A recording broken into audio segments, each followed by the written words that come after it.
L-Assoċjazzjoni tar Residenti ta' Ħattart, l-AREN, tilqa b'sodisfazzjon il-fatt li kien hemm mal-1400 sottomissjoni ta' proposti lill-Awtorità tal-Ippjanar rigward il-proġett tas-Central Link. Stqarrija maħruġa mill-AREN tgħid li dan huwa riżultat tad-diskussjoni wiesa' li tqanqlet f'dawn l-aħħar ġimgħat.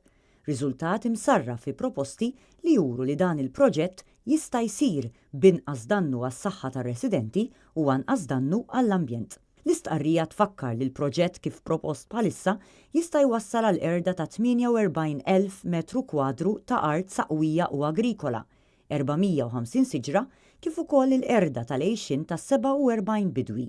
Barra minn hekk se jiżdied ukoll in-numru ta' vetturi li se jgħaddu miż-żona bżieda fit-tniġġis. Dan bir-riskju kemm ta' aktar problemi għas-saħħa tal-bniedem kif ukoll li l-Unjoni Ewropea tieħu miżuri drastiċi kontra Malta jekk il-livelli ta' tniġġis ikunu inaċċettabbli. L-AREN tappella li għalkemm tikkunsidra l-idea ta' trasport alternattiv bħala l-aħjar soluzzjoni, bħalissa jidher li dan il-pjan qiegħed fuq l-iskaffa. Għalhekk, l-AREN qed tipproponi li ssir bypass skont standards internazzjonali, bypass elevat fuq pilastri.